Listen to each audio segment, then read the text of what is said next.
So I'm here to talk a bit about nature-inspired innovation, biomimicry, and cities. So what is a city? Now, many of you live in the cities, some people don't. We're turning into an urban populace, but really you can say cities, it's a permanent densely settled place. We have administered boundaries, and we're moving into more service manufacturing instead of agriculture. In fact, it's a city, it's a large human settlement. But cities, in some ways, could say are alive. So they've got various interesting facets to them. They're alive, they're persistent, they are disequilibrated, they're dynamic, they're very orderly, and they're thermodynamic. Now, if you take cities by looking at the flows of materials, energies, information, you can see that people movements in from people moving in, recruitment, living there, births and deaths, materials, energy, services flowing in and services flowing out, as well as waste, heat, CO2, and air, things like this as well. But a city can also be taken in layers, a bit like a cake. Some of the layers are harder to take. It's easier to change the elements at the top, whether that's the top of buildings, looking into the ways people move around cities, then going all the way down, digging deep into the settled infrastructure. But how do we actually start investigating this and start looking about, right, we've looked to a city. How do we look to somewhere different like nature? Now, with my background in urban design, urbanism, I'm a big fan of Jane Jacobs and her urban commentary. And this is a great quote by her: by the cities of human beings are as natural, being a product of one form of nature.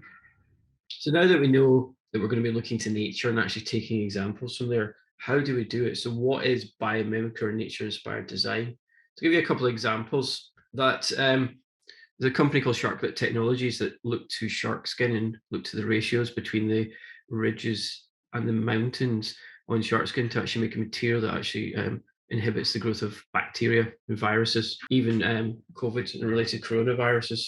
And they've now developed this technology. It's taken 20 years by looking at these ratios. But they've also got patents for catheters, contact lenses. They're looking into kids' toys, yoga mats, and endless possibilities. So really, what is biomimicry? Well, it's an innovative new way for problem solving. We all look around for ideas, so why not delve a bit further into the natural world that we look to anyway when we're looking for examples? And it really is, it's about how starting off by looking at systems and then process and then delving into functions. But if you start thinking about going back and jumping back up into cities, so you can start looking into energy, water, information, and material systems and processes as well. So let's start thinking about, right, here's a process. It's not a food chain, this is a food web. So what eats what breaks down what? You're talking about above, all the way from the primary and secondary predators, all the way up and down into the soil and the plants. And how this relationship, basically it's the material and energy flow. So where can you see this? Now, this is not an example of biomimicry, but this is an example where you can actually take these principles by developing matrices to see, the greater biodiversity and alignment of species. You can actually then see how well or poor a industrial ecosystem is performing, or elements of manufacturing processes or cities or even business. Is it actually flowing by? Where's the information going? Where's the materials flow? Where's the energy? Is it transferred? Is there some waste that you can tap into that can be used for something else? Of say, creating biochar mini factories in the manufacturing process, or examples by things like British Sugar growing hothouse tomatoes and medical grade marijuana by using excess heat and CO2. So it's really about taking this further and actually how many layers of you can develop. So this is an example of food webs built in with the ecosystem services model that we're creating. It doesn't look like much, but the idea here is you can actually start understanding the flows going through and how can your business development actually be integrated into the natural world, and you can understand where the health and well-being of the planetary health for the well-being of animals, the ecosystem, as well as human health as well. When we start thinking more about these systems, you can't help but then start delving into places like the vast areas of biodiversity. So can you take these analysis of these systems and looking at the basically the flows of energy, material, by studying high biodiversity areas like the Amazon rainforest, or even taking mangrove forest, but then not only looking at the mangrove forest, but also looking at the boundaries, the ecotone, or if you're a mathematician, where the fuzzy boundary between two areas. And you can see this not only just by the grand edges of that, but also where you've got areas of increased biodiversity by the edges of forest clearings. So you're seeing the biodiversity and the transfer over is there. What can we take from? What can we actually start by looking at the exchanges? Now, one area that's been really fascinating me is actually the study of this single-celled organism. It's basically it's an amoeba. They group together in times of scarcity of food, and then they start foraging for food, and they look at optimizing routes. And you can see this for logistics, for infrastructure. And this is a great example by a simulation. It's been created by a company called Supermaneuver, whereas what it's doing is it seeks out the food, and this is based on rule-based scenarios, and where it finds food, it strengthens the connections where it doesn't, and you can run these simulations very, very quickly, even using examples of actually using the actual dog vomit slime mold itself to do this, or you can create algorithms to do this as a simulation. Other areas of exploration is looking at termites. So the classical way, if you can call it that, of studying termites is actually looking at the construction, how termites build, but also you can start looking at the prairies as well. And mathematicians and biologists have found that actually the boundaries between termite mounds is between 5 and 7 neighbors, which averages out at 6. So is it hexagon? Well, it's not quite, because it's 5.99 repeating. But these days, instead of rounding up and summarizing it, we can stick to that. But the key thing about that there is it's creating the right conditions where there's less likelihood of actually two colonies battling it out for food. So the boundaries are actually determined on how much food, because they correct these, especially the termites like this location in Namibia, are actually collecting food not for themselves, but for the fungus they coexist with. And the fungus, they feed the fungus that breaks down the plant matter, which then they eat the fungus. So this mutual relationship. And there's a clear example of how the mounds look.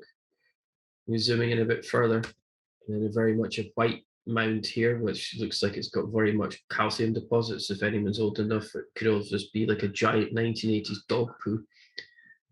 But when you actually start looking inside the termite mounds, this is where you're seeing the homeostasis, because these termites are continually building, and it's a breathable membrane, the external walls of the termite mound, and these are continually adapting it because they want a certain percent, 80% humidity, and the temperature fluctuates because they're actually stacking, not a stacking effect like we get in architecture, but the flow changes depending on the heating effect of the air moving around to control the humidity. So they're continuously building and repairing and changing it. And the skin of the termite mound is also porous, allowing CO2 to escape and oxygen to suck in at night. So I mentioned some of the areas there. So one of the key areas that we also study, instead of looking at the physical design, is actually study of thermodynamics. And this is about the transformation of energy into useful form of work. Those of you can remember from school or learning from Chris Gorse and some of his talks that he gives. Because one of the areas we've been looking at is entropy. And entropy is basically the way that creating order from disorder. So you go from high entropy, which is disorder, into low entropy. There's a lot of energy to be done that, but this is also formed in a boundary. So the building is the boundary, and outside that is chaos. But is a city, can a city be low entropy? Well, it doesn't sound as sexy as a circular economy, so circular city, but that's in essence what a low entropy city is aiming for. But it's proving the point that you could never actually hit true circular with everything kept enclosed within a city. Because if you go back to the previous diagram I showed, there's always going to be some transient movement. We don't live in a closed loop system, where everything from the heat bouncing off our buildings, or in my case, bouncing off my head back into space, the CO2 that I'm breathing out from any animals, we're not capturing that unless we live in a giant dome. And even then, some of it's bounced into space, so we're not part of a closed system. So researchers, Pelosi and their team have been developing this. This is an interesting model that they're actually looking at. Can we look into biochemical processes with effectively green infrastructure to take away from a high entropy city to actually a low entropy? Can we build these infrastructure components in that actually allow the transfers of energy and working within the laws of thermodynamics? So we're not having as much waste, pollution, and CO2 coming out. We're always going to have some, but it's about looking at where you can capture the energy throughout the city. And it's very, very similar to other models from donut economics, but it's about understanding and connecting the flows. It's one of the areas that we've been working on too, and this is just a case study we're developing for this, is informal settlements. So 25% of the world's population live in informal settlements. And since 1990, 213 million more people have been forced to live in informal settlements. And these people have no security of tenure. They live in geographic, environmentally sensitive areas, which are more likely to, because they don't have any ownership of the land, that they can get very quickly cleared off of that. If anyone's seen any of the stories of the past couple of years in the news from South Africa, also areas that are likely to very high levels of drought or flooding. But there's a number of factors that you need to consider as well if you actually, how do you work with these? Because a lot of agencies, governments as well, only just now started acknowledging that they exist, and that instead of getting rid of them, we need to actually understand that there's always going to be a flow of people coming in, especially in the future mega cities that we're going to see in the global south. So we need to consider areas such as population growth and how that links to rural urban migration, the lack of affordable housing, which we're even seeing in the UK. Could COVID cause a mass informal settlement growth in the UK? Who knows? Weak governance, which you can see a lot of in certain cities. I'd recommend reading some work by Ren Koolhaas when he was working at Harvard. And they spent 8 years studying Lagos and how it ran. The city actually effectively ran itself without any governance structure. Tying into low-paid work, the vulnerability, economic vulnerability tied into that, and then displacement. And we're seeing a lot, you're going to see a lot more climate refugees or displacement examples, what's happening now in Afghanistan. So for those of you who are not familiar with informal settlements, there's certain areas, some of them are more planned than others.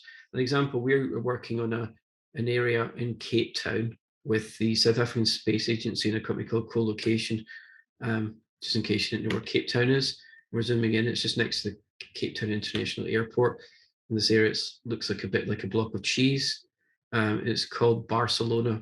And they named it Barcelona because they realized, well, we're completely just cut off from anything that's like South Africa. So the residents decided to name it after somewhere in Europe. And now this is very, very much an unplanned settlement.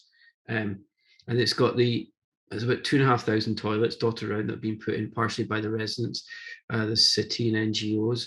But when you look at the actual urban grain, you'll see it as a random set of people. It's almost a battle between the creation of the roadways, where people live, where the toilets are, access points as well. So our further study and what we're doing is we're going to be looking at basically the thermodynamic flows, the entropy. Where does the material come from? What is the battle? How is this self-organized as a place to live? What's changes and how is this different, this site with a population where it's higher density than Paris, even though it's only single stories? Where can we make the lives better for these people? It's a human-centered approach. What the things that are working, such as, people access points. Can we get in emergency services? Is there enough water points? Is there safety?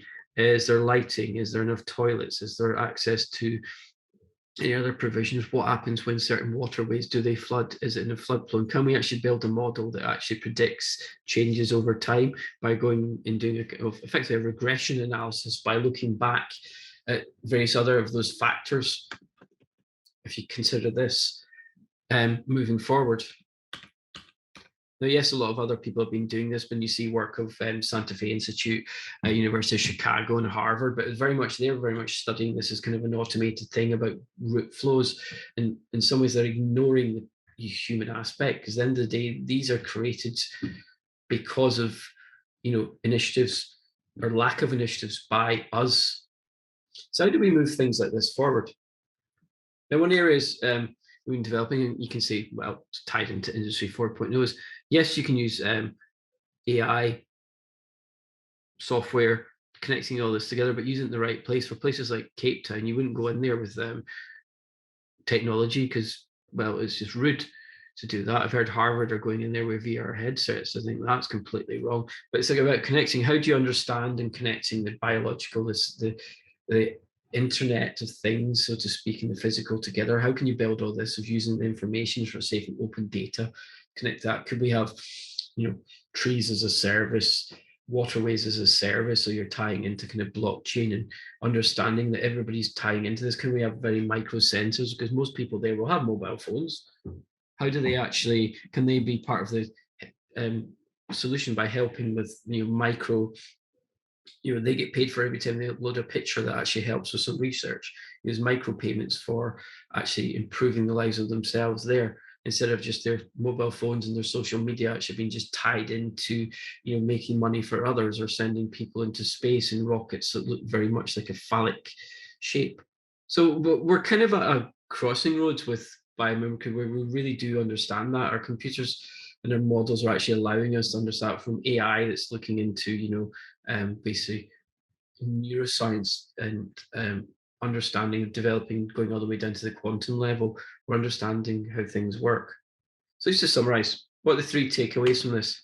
Well, it's very much, instead of just looking at, right, how does something function, look at the processes. You can see them happening in front of you. You can see how things change. You can see how they've adapted, how they interacted with the external world, what's shaping that, what's making it worse, what's making it better, and mapping those out and looking at those interactions. Is that what the relationships there, what the trade-offs? Key thing here is we were understanding the context. Yes, it's all right to maybe start looking at these metaphors, but understanding that you've got to build this complexity up as well, because just by something looks similar doesn't mean to say actually it's contextually right. Because as humans, we're very, very good at looking at patterns. We've done that ever since childhood. We're staring at clouds and seeing elephants and dogs and whatever else. But how is that similar? It's the same thing of like looking at a city network and comparing it to the growth of the solar system. They look similar, but the processes are completely different. And finally, spend some time looking at thermodynamics of the urban realm and how that then connects into the rural as well. Because that is a great way, and this is an ongoing project we're very much focusing on, is what energy flows, what's material, going down to information and all these different flows. Can they be the ones that you can actually start understanding? Because what is the carrying capacity of a city? Because most of our cities are going to have to grow as we grow as a population. So this really sums up biomimicry, the way we work. If you want to make small changes, change the way you do things. And if you want to make major changes, change the way you see things. And that really is, in essence, biomimicry. Okay, thank you very much for having me.